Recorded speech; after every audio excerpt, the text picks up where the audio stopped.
ago I was approached by Natasha Conlon about North Atrium project. You know, a lot of my work is based on the domestic and, you know, like things like very simple forms like ping pong balls and taking materiality around me and reconfiguring them. So I wanted to, I guess, keep true to that. So I really enjoyed the way tinfoil behaves when you scrunch it up. It becomes this really solid, impermeable kind of mass. And it's got this nice relationship with science, you know, sort of science fiction, and the foil, when it comes out, it's a smooth kind of sheet, reflective sheet. So this is kind of the proposal that I took back to the gallery. You know, how do you scale something like this up? I went to a friend, Andrew Turney, who's a construction worker in the industry, who makes props and film props. It's a very large space, the atrium, so I wanted it to kind of feel like it was filling the space. So Andrew thought upon the idea of taking them into clay forms, which he could then scan up. So we got to the stage, and then it was kind of Andrew's expertise in terms of how to actually build them.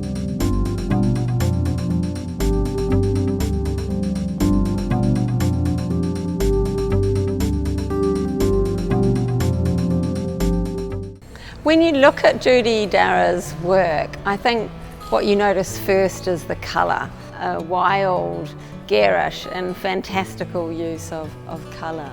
And when she emerged as an artist, it was principally for her courageous questioning of value and taste in all areas of our culture.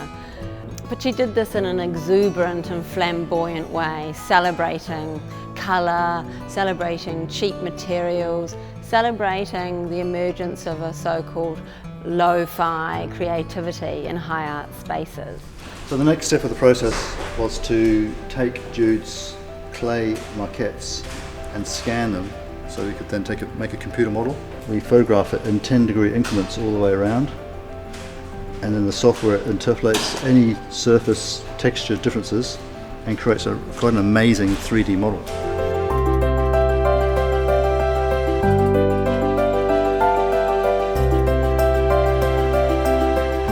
So the next step was to make a small maquette to just check the theory that everything fits together before we committed to the large size.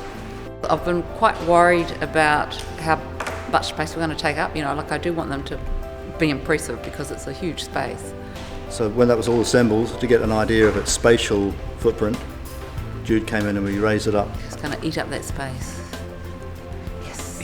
So this is kind of as close as we could get to like a tin foil, if you like, that whole idea of the domestic, overscale domestic tin foil.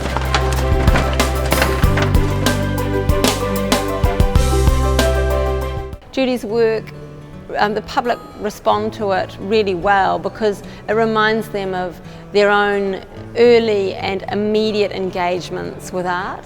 There are no rules about what we put in the atrium. We're looking, of course, at artists all the time who make use of space, who can work with often quite complex architectural environments.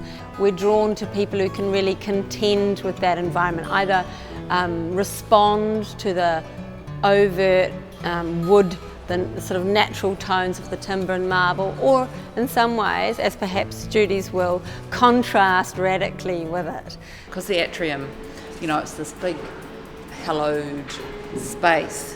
This is sort of like an infection, you know, this sort of toxic colour slightly grates with that environment, and it's slightly toxic and alien-like. It's gonna be bright.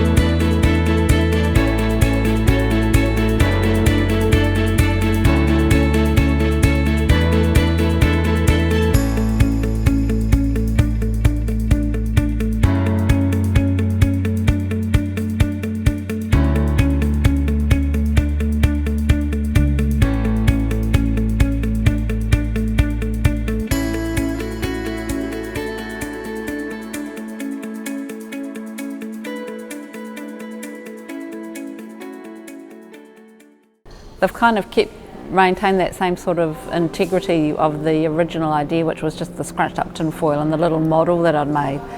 And I'm really pleased with the colour, and the detailing's come out. When you're walking around the space, they're visible. You're getting all these little windows and frames, like up the stairs and all the different layers, and so they're kind of always with you in a way. It's really nice. Nice surprises.